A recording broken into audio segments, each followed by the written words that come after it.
follows an extract from my book Letters from the Broom Cupboard, available from Amazon.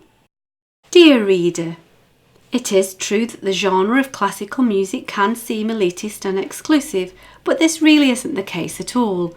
If anybody has the desire or even the merest inclination to join the club, it really is open to all.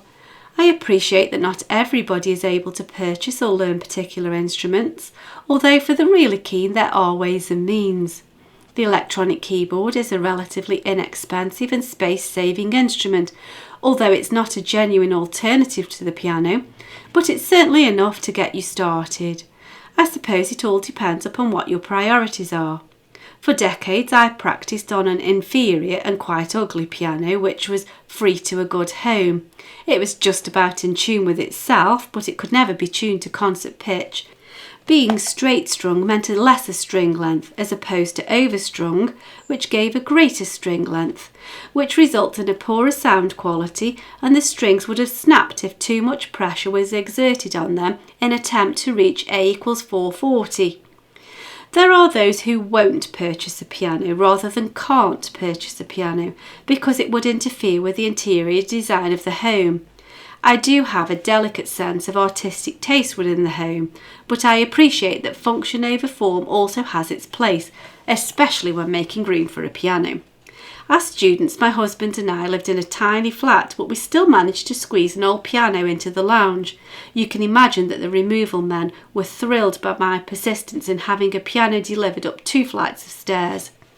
I have had pupils pay for piano lessons with no instrument to practice on after getting rid of a perfectly good piano because it clashed with their new decor and not replacing it for more than 2 years. Yet they kept on paying for piano lessons throughout this time. If the piano or even the keyboard isn't particularly your instrument of choice, there are other more portable instruments to choose from.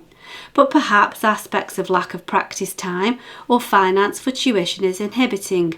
There's no doubt that learning to play an instrument requires a significant amount of time and effort. However, we all possess an instrument that is free and instantly accessible, our voice. If you ever feel the inclination to extend your vocal activities from merely singing in the shower, there are plenty of amateur choirs to suit all tastes. Some are more formal than others, and this is reflected in the style and difficulty of the music rehearsed. I love singing in an unusually large amateur choir of about 120 members, which means that we can attempt some quite serious musical works and can also sing with a full orchestra. As often as budget allows, they're expensive, without sounding imbalanced. It's hard to describe the joy of participating in such hefty works as Vaughan Williams' Sea Symphony, Karl Orff's Carmina Burana and Vivaldi's Gloria, as well as various requiems and other standard fare. Each choir has its own audition requirements to suit the ability of the projected membership. Some choirs adopt a policy of unrestricted access, but you do have to realise that this will reflect in the quality of the output of the choir. You mustn't see this auditioning process as some dreadful test. It's more of an opportunity for the conductor to gauge where best to place you in the choir. Even so, make sure that you have a modest idea of your own ability. Rehearsal began as usual, and Audley, our conductor, began the usual rigmarole of warm-ups. Before we even begin singing, all dignity is thrown to the winds as he has us bending and twisting this way and that. Vocal cords then get the warm-up treatment as he orders us to make strange shrieking noises and yawning effects. Now we are ready for the scales and vowel exercises. By now we are all thoroughly embarrassed, although equally supple and versatile in body and voice. And so it's a matter of self-preservation to avoid eye contact with your choral neighbour. As the choir began ascending and descending vowel sounds, a strange whining noise appeared on the edge of hearing and gradually grew in intensity. A little confused, but as yet undaunted, Audley brought down the baton and retried the exercise. Again the same banshee sound soared above the scales. It seemed to be coming from the front row of the basses. Admittedly, we were attempting a new vocal exercise, and I won't be the last one to say that at times the basses do miss the point, or the pitch, but this was something quite different. Abandoning the new exercise, being at a loss to discern the problem, we reverted to some tried and tested sequences, but the culprit was obviously gaining confidence and the situation was getting worse. It was also being replicated in the second sopranos, on our row. By now, the rehearsal was in disarray and everyone was looking around in horrified wonder trying to pinpoint the instigator of the problem. Although Audley is a man of many talents, in this instance he had no idea how to discover why the rehearsal was in a shambles. We began work on the current repertoire, but the situation simply got worse. We were learning a new piece which was technically very difficult and also very discordant by design. It was impossible to tell which were the right, wrong notes, which clashes were composed and which were improvised. The culprits, it transpired, were two strangers who had launched themselves upon us and seemed to be having a great time. During the interval, it would have been helpful to have had a bit of a chat with the two new prospective members, not that they'd ever be allowed to officially join. But this was impossible as they spent the entire break locked in each other's arms in a passionate embrace. The situation really needed to be dealt with, but nobody seemed willing to take the matter into their own hands, and nobody knew quite what to do.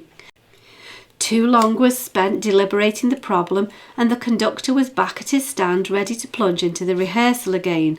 Such a brave man. Hurried whispering amongst the various committee members suggested that the problem be investigated further by catching the newcomers at the end of the rehearsal. Such plans were again thwarted as the couple left 1/4 of an hour before the rehearsal ended. 15 minutes wasn't long to make progress with the piece, but we did what we could. There'd always be next week. Early the next Tuesday, the required committee members drove to our rehearsal venue to put out the chairs, only to find the passionate pair keeping themselves busy until somebody opened the door. Polite conversation followed and tentative inquiries were made. It was made clear that a strict audition process was needed in order to become a member of the choir. Hearty acknowledgement indicated that such a progress would not daunt them, and another chaotic rehearsal ensued. Lack of any sense of pitch was of course a serious issue, but the main problem was that neither the bass nor the soprano were bothering to look at the music books which had been loaned to them. Totally oblivious to the mayhem that they were creating, they were having a jolly good sing-song. Caught up in the joy of choral singing, they were giving vent to the most unguarded rapture of word and voice that I have ever witnessed. They were making their own sounds, their own words, and were totally indiscriminate in terms of pitch and volume. It was a wonder to behold. Somehow or other, the conductor made the best of a bad business. In our foolishness, we thought that protocol would take its course, and this would be the last rehearsal that could be affected by such a racket. During the interval, the couple managed to keep away from each other's lips and chatted amongst the voice groupings. We started to smell a rat when the soprano told me that she'd come to the choir because she liked being with old people. I took great exception to that. She then asked Maggie, who is an OAP, if she liked singing karaoke. It was patiently explained that they would need to see the conductor at the end of the rehearsal and audition before they could continue. False hope, but what can you do? Our hopes were dashed once more when they scuttled away 15 minutes before the end of rehearsal. This couldn't happen again. A vigilant tenor noticed that a taxi had pulled up to take them away and ran out of rehearsal to ask where they were going. It was discovered that, as a matter of economy, they'd walked almost 8 miles to get to rehearsal but were taking a cab home. There would be no rehearsal next week as it was a school holiday, but matters obviously needed taking into hand. The chairman was forced to step up to the plate and track them down to clarify the situation.